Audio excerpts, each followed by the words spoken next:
Bismillaahi Raxmaani Raxiim duhur wanaagsan halkan waa janalka toosano media qodobada wararka duhurnimo ugu waaweyn waxaa kamid ah Axmed Cali Daahir oo faahfaahiyay wararkii ugu dambeeyay dacwadda badda Kenya iyo Soomaaliya Axmed Madoobe oo arrimo xasaasi ah kala hadlay safiirka Djibouti Turkiga oo war cusub ka soo saartay khilaaf ka taagan doorashooyinka Soomaaliya maxaa ka soo kordhay kiiska badda ee Soomaaliya iyo Kenya qodobada iyo qodobo dhowr ayaad ku maqli doontaan ku soo dhawaada faafahinta warka galinkii dambe ee maanta ayaa la filayay inuu gaaro magaalada Muqdisho madaxweynaha Puntland Siciid Cabdulaahi Dani halkaa oo la filayo inuu uga qayb galo wadahadalada madaxda Soomaaliyeed ee ku aadan xalinta khilaafka ka taagan qabashada doorashada waqtigeeda la soo dhaafay goor dhaweyd waxaa Muqdisho ka degtay diyaarad ay la socdeen ilaalada madaxweyne Dani oo horudhac u ah tagistiisa halkaasi Muqdisho waxaa horey u joogay qaar ka mid ah madaxda maamul goboleedyada inkastoo xubno kale ay weli ka maqan yihiin waxaa la filayaa in maalmaha soo socda uu shirka uga furmayo teendho ku taala Afisyooni dowladda dhexe iyo madaxda maamul goboleedyada shirka ka furmaya Afisyooni ayaa waxaa garwadeyn ka ah beesha caalamka waxaana la filayaa in laga soo saaro heshiis ku saabsan qaabka ay noqonayso doorashada Soomaaliya xeer ilaaliyihii hore ee qaranka Axmed Cali Daahir oo la hadlay BBC-ga ayaa faahfaahiyay dhageysiga dacwadda badda oo maalin kadib ka bilaabanaysa magaalada Hague ee dalka Netherland wafdiga Soomaaliya matalaya waxaa ka mid ah ra'iisul wasaare ku-xigeenka dalka Mahdi Maxamed Guuleed xeer ilaaliyaha qaranka danjiraha Soomaaliya ee qaramada midoobay ergeyga gaarka ee Geeska Afrika badda cas iyo gacanka cadmeed xeer ilaaliyihii hore ee qaranka iyo wakiilo kala duwan oo Soomaaliya ka socda Axmed Cali Daahir xeer ilaaliyihii hore ee qaranka oo faahfaahiyay kulamadii ugu dambeeyay tan iyo markii ay tageen Holland ay sameeyeen iyo rajada ka muuqata difaacista badda Soomaaliya balse muranka Kenya gelisay xeelaaliyihii hore ee qaranka Axmed Cali Daahir ayaa sheegay in wixii ka dambeeyay 24kii Maarch 2021 oo la eg muddo ballameedka la siiyay dowladda Soomaaliya iyo Kenya balse natiijada xilliga la sugayo ayuu ku tilmaamay in ay ku xiran tahay maxkamadda kana madax bannaan tahay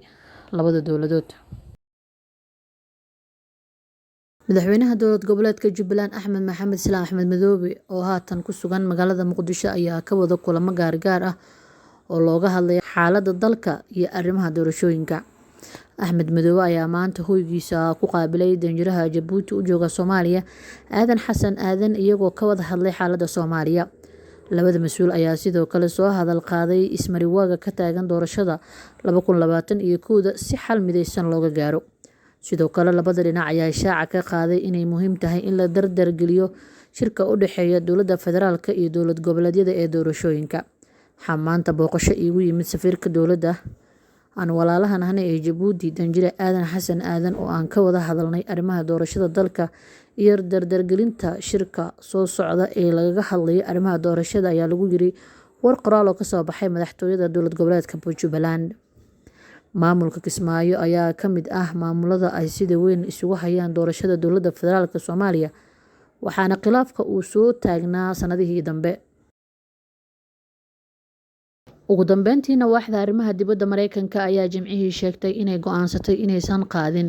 hakad ay ku sameysay kaalmada la siiyay Itoobiya ee inta badan la xiriirta qeybaha amniga maalin kadib markii xogayaha arrimaha dibadda Anthony Blinken uu ficilada ka socda gobolka Tigray ku qeexay isir sifayn afhayeenka waaxda arrimaha dibadda Ned Price ayaa sheegtay in Mareykanka uu go'aansaday inuu dib u bilaabo kaalmooyinka la xiriira caafimaadka iyo cuntada balse dhammaan kuwa la xiriira amniga ay hakad ku sii jiri doonaan sababo la xiriira xaaladda Itoobiya ee iminka waxaan go'aansanay in aanay qaadin hakad la geliyo kaalmooyinka barnaamijyada amniga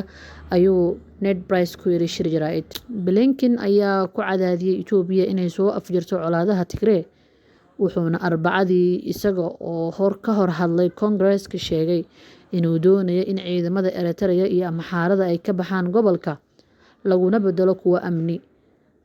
oo aan ku xadgudbi doonin xuquuqda aadanaha dadka Tigrayga ama aanan geysan doonin ficilo isir sifayn oo lagu arkay galbeedka Tigray kumanaan qof ayaa ku geeriyooday boqolaal kun oo kalena waxaa lagu qasbay inay ka qaxaan guryahooda waxaana gobolkan oo ay ku nool yihiin 5 milyan oo qof ka jira cunno yari biyo iyo dawo la'aan Blinken oo Khamiistii telefoon kula hadlay Xogayaha Guud ee Qaramada Midoobay Antonio Guterres ayaa kala xaajooday muhiimadda baaritaan caalami ah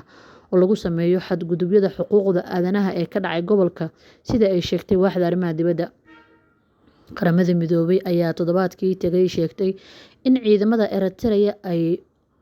howlgalayaan inta badan waqooyiga gobolka Tigray, waxaana jira warbixino sheegaya inay mas'uul ka yihiin xasuuqa ka dhacay gobolka.